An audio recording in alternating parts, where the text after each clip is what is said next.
ვარ დავით სარალიძე, იდეის ავტორი, ეს კი ჩემი დედა და უკვე ჩემი პარტნიორია. 2019 წელს ჩამოვიდით თბილისიდან ზესტაფონის სოფელ საზანოში, სადაც დედაჩემმა მოაშენა ძალიან ბევრი ცხოველი, თითქმის ყველა და აქედან ჩემთვის ყველაზე რენტაბელური, მარტივი და მონგებიანი იყო მებოცრეობა.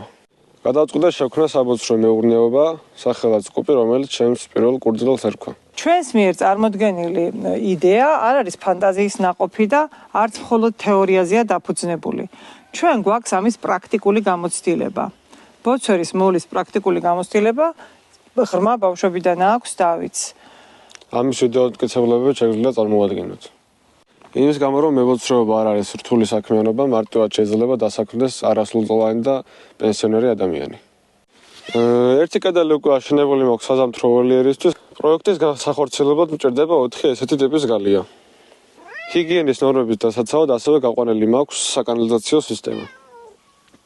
ამ 5-6 წლის მანძილზე, რაც ჩვენ სოფელში ვცხოვრობთ, ვაკვირდებით საზოგადოებას, ვსწავლობ სხვადასხვა პრობლემებს, რაც ამ საზოგადოებაში დგას. ვცდილობ ყოველთვის სხვადასხვა პროექტებით, რომ რაღაცაში დავეხმარო ამ საზოგადოებას. ეს იქნება შემეცნების თვალსაზრისით თუ ინფორმირების თვალსაზრისით თუ ასე შემდეგ და ახლა ამ საბოცრო მეურნეობის განვითარება ამ შემთხვევაში ორ სეგმენტს პრობლემას მოუხსნის. ესენი არიან პენსიის ამარად არჩენილი მოხუცები, ქალბატონები, რომლებსაც ჯერ ძალიან კარგი ფიზიკური შესაძლებლობა აქვთ, უბრალოდ ადგილზე ახლოს არ არის არაფერი დასაქმების საშუალება და არიან არასრულწლოვნები მოზარდები, აგერ დავითისთან ნეტოლები, რომლებსაც ბირჟაზე დგომის გარდა სხვა შეთავაზება არაფერი არ აქვს. სოციალური საწარმოს ჩამოყალიბება ხელს შეუწყობს შემდგომ ჩვენ სხვა პროექტების განვითარებას და ასევე გვაქვს ამ პროექტში შეტანილი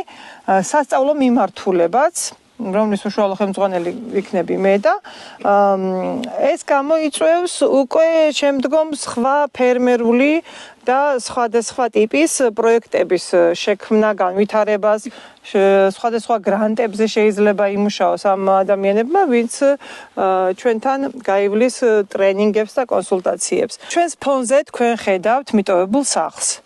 ეს უკვე პასუხობს კითხვას, თუ რა პრობლემას გადაჭრის ჩვენი საწარმოს დაარსება საზოგადოებაში. აი თუ არ დავიწყეთ, ვერასდროს ვერ განხორციელდება, ხო? თუ ამის შესაძლებლობა მოგვეცემა, რომ ჩვენ ეს განვახორციელოთ, გაჩნდება ბევრი საწარმო და თუ იქნება ბევრი საწარმო, შემდეგ ასეთი მიტოვებული სახლები აღარ გვექნება ჩვენს სოფელში.